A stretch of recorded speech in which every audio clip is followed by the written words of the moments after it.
سورہ بقرہ آیت نمبر 256۔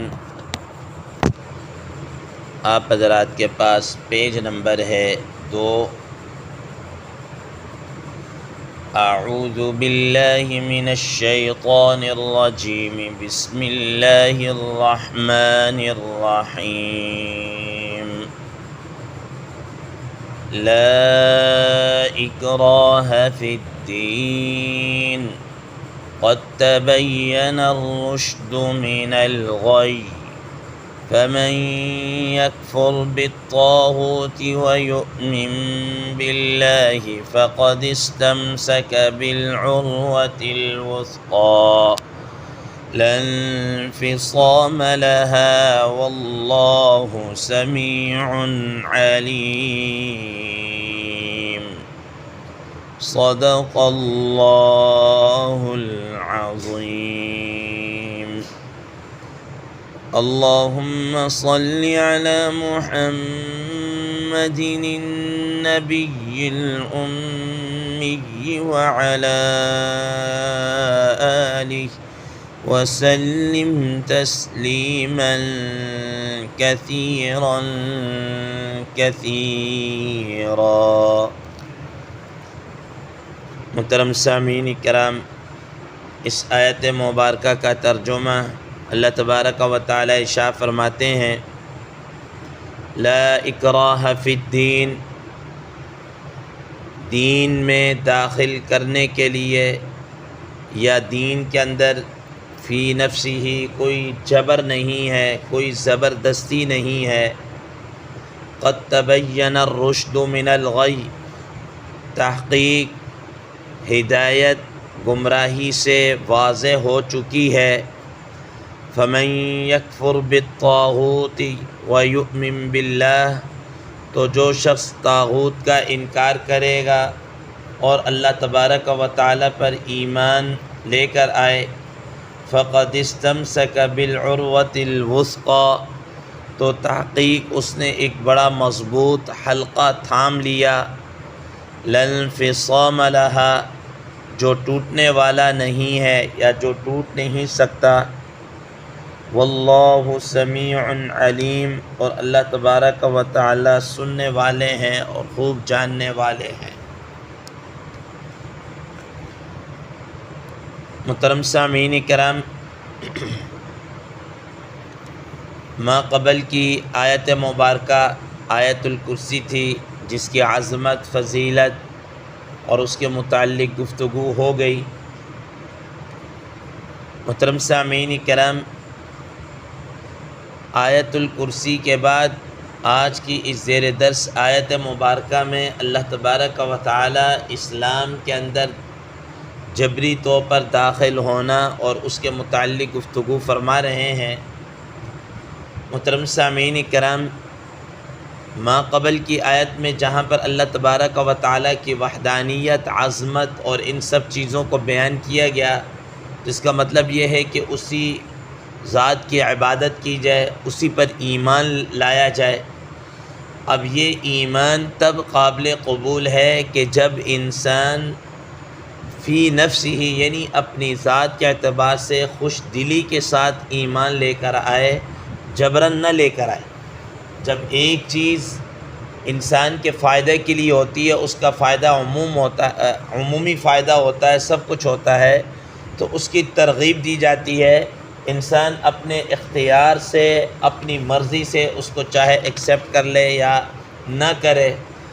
تو اللہ تبارک و تعالیٰ بھی اسی طرح ہی فرما رہے ہیں کہ یہ جو ایمان باللہ کا معاملہ ہے، اللہ تعالیٰ پر ایمان لانے کا معاملہ ہے، یہ بھی ایسا ہی ہے کہ اس میں کسی کے اوپر بھی جبراً کوئی زبردستی نہیں کی جائے گی۔ اللہ تبارک و تعالیٰ نے ہدایت کو، گمراہی کو، ہدایت کے راستے کو اور گمراہی پر چلنے والے ساری چیزوں کو بڑے کھول کھول کر بیان کر دیا ہے۔ ہدایت کا ہدایت ہونا کھل کر سامنے آ چکا ہے، اور گمراہی کا گمراہی ہونا، ضلالت کا ضلالت ہونا، وہ بھی کھل کھلا کر سامنے آ چکا ہے۔ اس لیے فرمایا کہ جو بھی آدمی جس چیز کو بھی قبول کرے، اپنے اختیار اور اپنے ارادے سے کرے۔ یہی وجہ ہے قرآن مجید میں اللہ تبارک و تعالی نے اسی کو فرمایا فمن شاء فلیؤمن ومن شاء فلیکفر، جو شخص ایمان کو اختیار کرنا چاہتا ہے وہ اپنے اختیار سے ایمان کو اختیار کرے، اور جو کفر کو اختیار کرنا چاہتا ہے وہ بھی اپنے اختیار سے کفر کو اختیار کرے۔ بہرحال فرمایا لا اکراہ فی الدین، کہ دین کو قبول کرنے کے معاملے میں، دین کو یا اسلام میں لانے کے معاملے کے اندر، دین کے اندر کوئی اس قسم کا کوئی جبر اور اکراہ نہیں ہے۔ حضرات مفسرین کرام رحمہم اللہ فرماتے ہیں کہ اس کا شان نزول یہ ہے، فرماتے ہیں کہ جس وقت رسول اللہ صلی اللہ تعالیٰ علیہ وسلم مدینہ منورہ کے اندر تشریف لے کر گئے تو وہاں پر عمومی طور پر دو قسم کے افراد رہتے تھے۔ ایک تو یہود تھے جو بڑے ہی مالدار اور پڑھے لکھے افراد تھے، اور ان کی اس وقت کی جو معیشت تھی اس کے اوپر بھی ان کی ایک طرح سے مناپلی تھی، ان کا ایک مارکیٹ کے اوپر ان کا ایک ہولڈ تھا۔ دوسرے نمبر پر انصار تھے، یعنی وہاں کے رہنے والے مہاجرین، مدینہ منورہ کے رہنے والے جو افراد تھے جو بعد میں مسلمان غریب طبقہ تھا، ان کی زمینیں بھی تھیں، کھیتی باڑی بھی کرتے تھے، اور کیا کہتے ہیں زراعت سے بھی وابستہ تھے، لیکن مالی پوزیشن اس طرح نہیں تھی جس طرح کی یہود کی ہے۔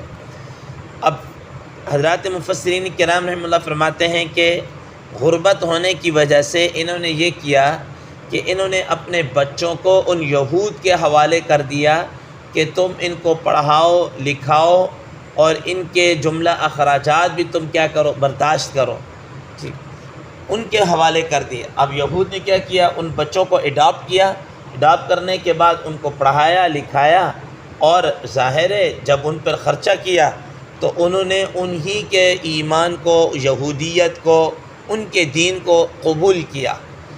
اب جب رسول اللہ صلی اللہ علیہ وسلم تشریف لے کر آئے اور آگے چل کر جب بنو نذیر بنو قینقاع کا واقعہ پیش آیا اور رسول اللہ صلی اللہ علیہ وسلم نے ان کو جلا وطن کیا کہ یہاں سے نکل کر تم کسی اور طرف چلے جاؤ، کسی اور طرف چلے جاؤ، تو اب ظاہر جب وہ جانے لگے تو وہ مدینہ منورہ والوں کی جو اولادیں تھیں جو ان کے ہاں پلے پڑے اور ان کے پاس ہی پڑھے بھی پلے بھی لکھے سب کچھ ان کے پاس ہی کیا، تو اب وہ کیا کہتے ہیں بالغ اور بڑی عمر کو ہو گئے، تو وہ جانے لگے تو انہوں نے تو ظاہر ایمان کو قبول کر لیا۔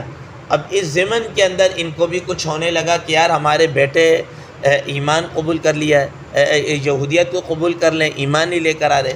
چنانچہ اسی ضمن کے اندر فرماتے ہیں ایک صحابی حضرت ابو حسین رضی اللہ تعالیٰ عنہ کہ ان کے بھی ایسے ہی دو بڑے جوان بیٹے یہود کے زیر نگرانی تھے، ان کے انڈر تھے، تو انہوں نے یہودیت کو قبول کر لیا۔ انہوں نے بڑا زور لگایا کہ بھئی میں اسلام لے آیا ہوں، تو وہ بھی کیا ہے اسلام لے کر آئے، لیکن وہ یہودیت سے نہیں پھرے، انہوں نے کافی سختی بھی کی، مارا پیٹا بھی، لیکن انہوں نے نہیں چھوڑا۔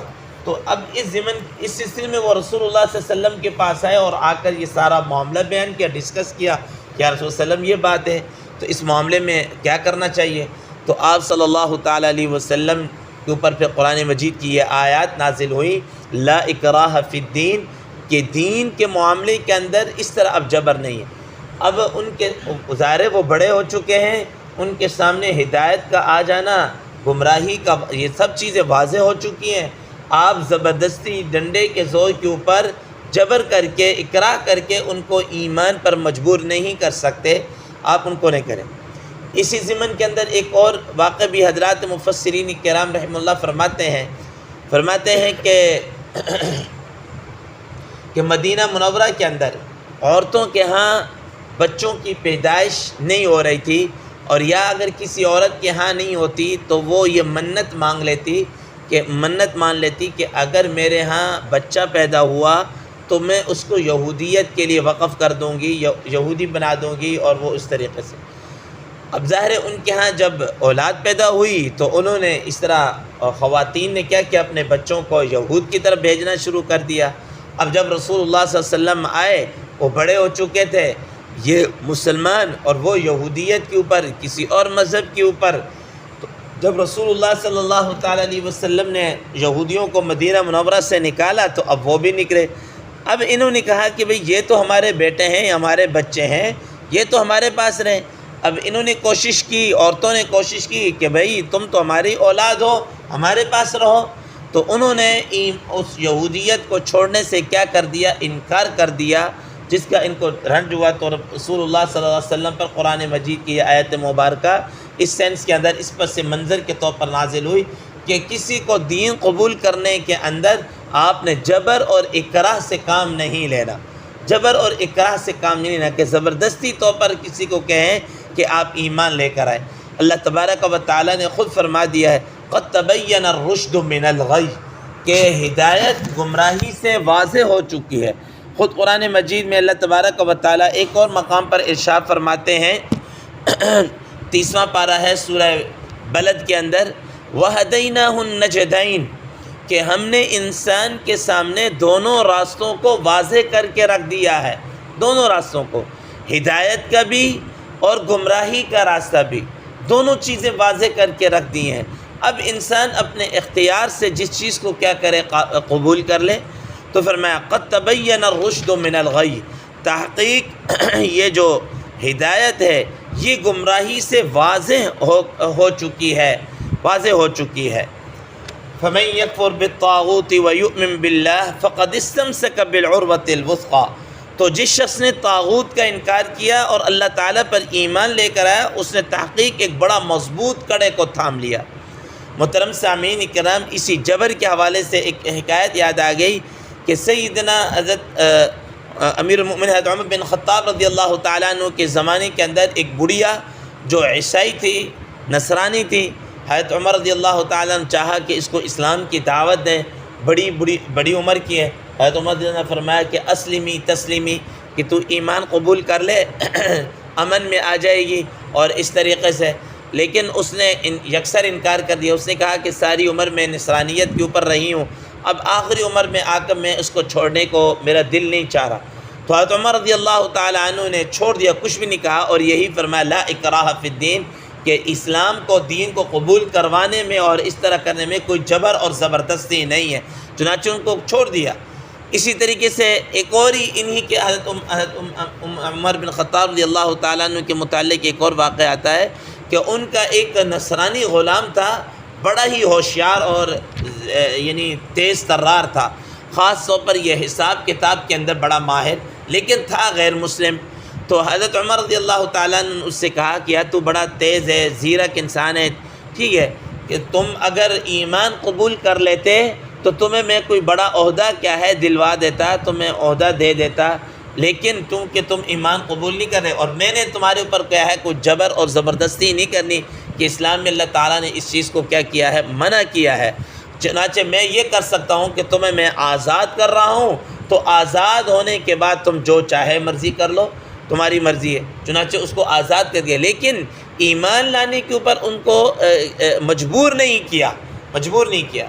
محترم سامعین اکرام، یہیں سے آپ یہ بات ذہن نشین کر لیجئے، دیکھ لیجئے، تاریخ اٹھا کر دیکھ لیجئے کہ مسلمانوں نے کبھی بھی غیر مسلم کو یعنی گن پوائنٹ کے اوپر جبراً اسلام قبول کرنے کو نہیں کہا، کہیں بھی نہیں کیا. رسول اللہ صلی اللہ علیہ وسلم کے زمانے میں دیکھ لیجیے، مدینہ منورہ کے اندر دیکھ لیجیے، بعد میں جب آپ مکہ مکرمہ کے اندر فاتح بن کے آئے تب دیکھ لیجیے، یا سید عمر رضی اللہ تعالیٰ عنہ کا زمانہ جب اسلامی فتوحات بڑھ رہی تھی اس وقت دیکھ لیجیے، کہیں بھی ایسا نہیں کہ جبر کیا ہو. اور خاص طور پر بعض لوگ یہ کہتے ہیں کہ جیسا کہ ہندوستان کے اندر یا آگے پیچھے اورنگزیب کے زمانے کے اندر کیسے زبردستی ہندوؤں کو مسلمان کیا یا اس طریقے سے، حقیقت کے ساتھ اس کا کوئی تعلق نہیں. اورنگزیب عالمگیر رحمہ اللہ نے 50 سال ہندوستان کے اوپر کیا ہے حکومت کی ہے. اگر وہ زبردستی ہندوؤں کو مسلمان کرنا ہوتا تو کم از کم پورے ہندوستان میں نہیں تو جو ان کا ایک دارالحکومت تھا دہلی یا کوئی اس طریقے سے، کم از کم وہاں پر تو کوئی ہندو نہ رہتا نا، سارے کے سارے مسلمان ہو جاتے. محمد بن قاسم رحمہ اللہ جب آئے ہندوستان پر حملے کیے تو سب کو جبراً وہ کیا کر رہے تھے؟ مسلمان کر رہے، حالانکہ ایسا نہیں ہے.